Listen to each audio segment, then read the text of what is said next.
भाई मैं महंगाई के खिलाफ बोल रहा हूँ। अब अगर ऐसे इकबाल समझते हैं कि उनका महंगी सब्जी जैसा मुंह है तो मैं क्या कर सकता हूँ? वाह जी वाह। हद हो गई है, अब महंगाई के खिलाफ भी नहीं बोला जा सकता। अब हम मर रही है महंगाई के लिए। आप आके देखें मेरे हल्के में लोग बेचारे किस तरह तड़प रहे हैं। हाय। मैं गरीब इलाके का रहने वाला आदमी हूँ, जिस तरह मैं समझता हूँ दूसरे लोग नहीं समझते। आप बड़े शहरों में तो लोग अमीर लोग भी रहते हैं, मेरे इलाके में गरीब ज्यादा हैं। मैं उनको तड़पता हुआ देखता हूँ तो मैं खुद तड़प जाता हूँ। दानियाल साहब, यहाँ हमें तड़प जो है वो अवाम के लिए नहीं बल्कि टिकट के हुसूल के लिए नजर आ रही है। वाह वाह। बिल्कुल जी फ्री साहब, टिकट की लड़ाई है और कोई हम कोकड़ तो नहीं लड़ा रहे।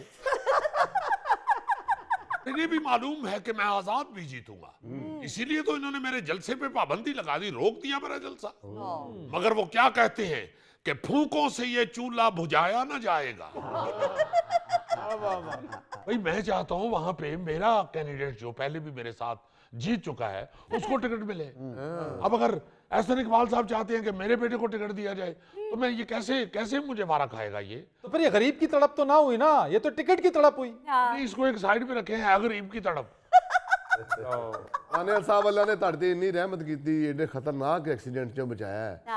ਕਾਹਦੇ ਨਾਲ ਤੁਸੀਂ ਟਿਕਟ ਤੋਂ ਲੜਨ ਰਹੇ ਹੋ? ਆਰਾਮ ਨਾਲ ਬਹਿ ਕੇ ਬਿਸਕਟ ਖਾਓ, ਚਾਹ ਪੀਓ, ਅੱਲਾ ਅੱਲਾ करो। भाई अल्लाह ने बचाया इसलिए कि टिकट लो।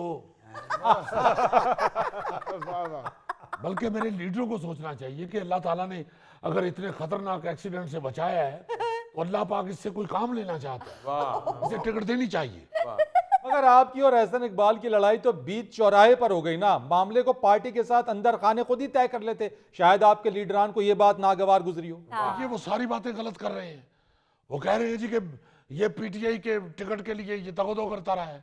आप यकीन कीजिए हर पार्टी मेरे साथ राब्ता करती रही है टिकट देने के लिए। अच्छा। अगर मैंने इनकार किया और मेरे पास उसके सबूत मौजूद है। ये भुट्टो इन्होंने भी राब्ता किया है। ये गौरी साहब ने? हाँ हाँ, गौरी साहब की बात कर रहा हूँ और किसी फिर एक बारी फिर की। यार जाए, इन्होंने तो नहीं दी थी टिकट।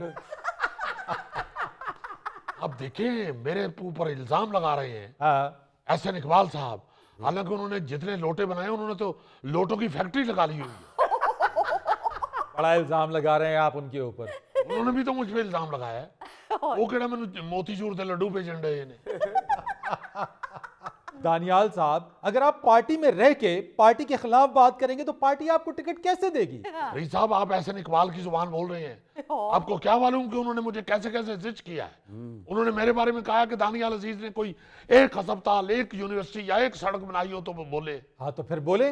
भाई नहीं बनाई तो कैसे बोलूं? बनानी सी ना जनाब।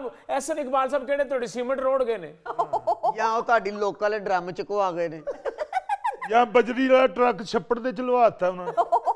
ਜਾਂ ਜਿਹੜੀ ਤੁਸੀਂ ਸੜਕ ਬਣਾਣੀ ਸੀ ਉੱਤੇ ਝੁੱਗੀਆਂ ਲੱਗੀਆਂ। रईस साहब, मुझे आप पहले बताएं, ये सारे लोग आप एहसन इकबाल के हल्के के बिठा के बैठे हुए हैं। दानियाल साहब, ऐसा नहीं है, आप शायद वो वक्त भूल गए हैं जब 2013 में नून लीग की क़यादत आपको टिकट देने के लिए रजामंद नहीं थी। उस वक्त एहसन इकबाल साहब ने पार्टी क़यादत के सामने 20 मिनट तक दलाल दिए और आपको टिकट दिलवाया और आपकी वफादारी की गारंटी भी दी। ये भी वो गलत बात कर रहे हैं। मुझे मालूम है कि मेरे लिए कौन लड़ता रहा है और किसने मुझे टिकट दिलवाया था। ये तो उस वक्त भी मेरे खिलाफ थे। छोड़ दें आप, बस मैं इंशाल्लाह आजाद लड़ूंगा बस। ਹੈ ਓਹੋ ਫਰੀਦ ਸਾਹਿਬ ਛੱਡ ਦਿਓ, ਇਹ ਭਾਈ ਨੇ ਨਹੀਂ ਬਾਤ ਆਣਾ।